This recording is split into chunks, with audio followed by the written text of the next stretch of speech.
Tervepä terve Virkkalan Salen somesivujen seuraajat. Tehdään ruokavideo taas tänään ja pääraaka-aineeksi on valittu kaali ja siihen sikanautaa mukaan.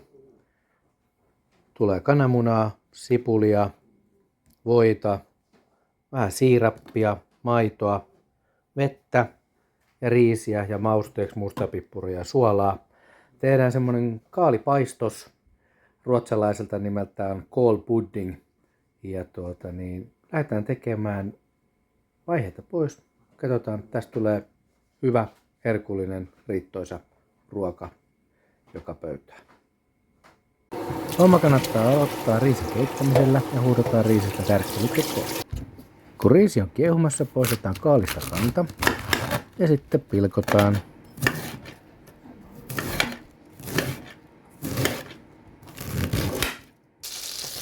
Pilkottu kaali freesataan pannulla poissa.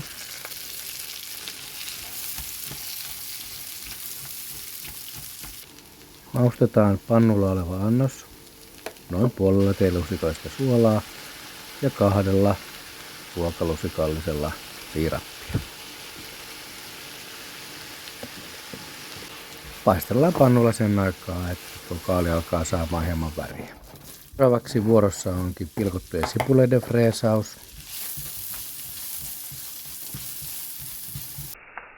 Ja pakko hieman testailla kännykän uusia ominaisuuksia kuvauksessa, eli hidastettua kuvaa, kuinka sipuli liikkuu pannulla.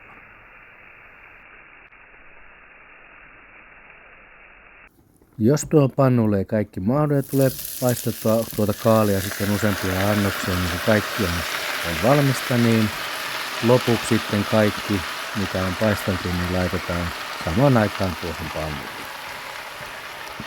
Paistossa kannattaa käyttää suhteellisen syvää pakkipannua. Näiden freesattujen kaalien päälle laitetaan nyt sitten vettä. Ja sen jälkeen annetaan tuo annos siinä keittyä sen aikaa, kunnes kaikki neste tuolta sisältä paistoksesta on haihtunut suurin piirtein pois. Ja kuten kuvasta näkyy tässä vaiheessa, tuo paistos on vielä varsin nestemäistä, eli tuo kaikki valuva tuolta täytyy saada haihtumaan pois.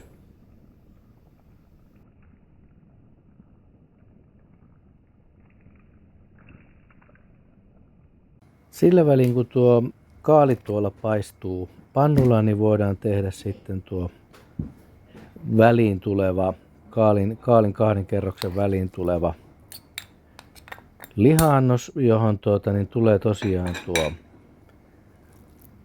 riisi, kananmunaa, nuo meidän freesaamat sipulit. Sitten sinne tulee sikanautan jauheliha.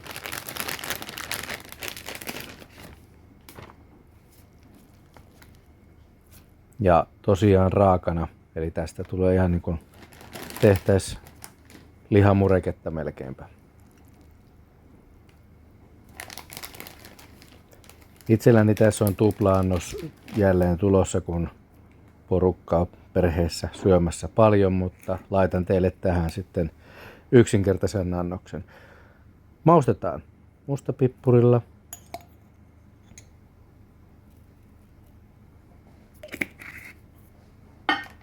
Ja jos suolaa haluaa lisätä, niin tietysti sitäkin voidaan vielä tässä vaiheessa lisätä tähän hieman.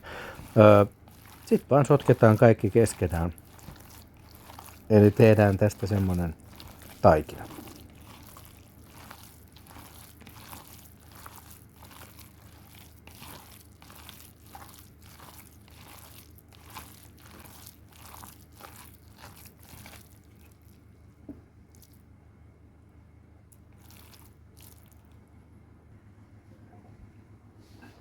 Ja sitten vielä tässä vaiheessa tuo maito tuonne joukkoon ja taas sekoitetaan kaikki keskenään. Ja tosiaan tarkoitin tuossa aikaisemmin, että laitan postaukseen mukaan sitten yksinkertaisen annoksen ohjeet. Itse tosiaan tulee tehtyä tässä tupla-annosta.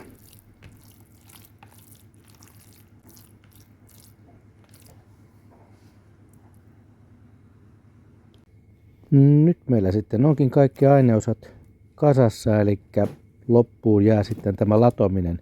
Pohjalle tulee kaalia. Tehdään sinne oma kerros.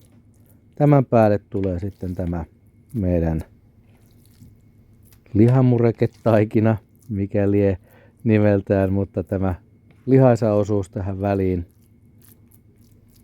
Tasoitetaan se omaksi kerroksekseen kaikki tuohon mukaan. Tasoitetaan hieman.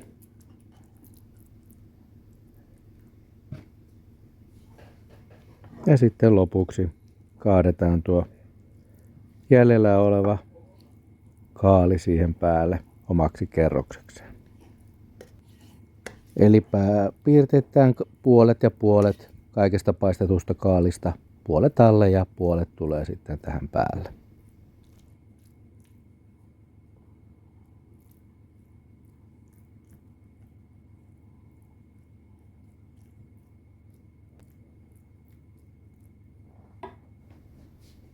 Ja tässä sitten hieman vielä ilmakuvaa kokonaisuudesta, minkälainen vuoka saatiin aikaiseksi. Voilà. Ja nyt tosiaan tämä kaalipaistos sitten lähtee uuniin 200 astetta ja noin 45 minuuttia uunissa. Jos tuntuu, että tuo paistos saa liikaa väriä, niin siihen kannattaa heittää sitten foliopintaan. Ja loppuu vielä pari kuvaa valmiista annoksesta. Ei muuta kuin kaikki kokkaamaan herkullista kaalipaistosta.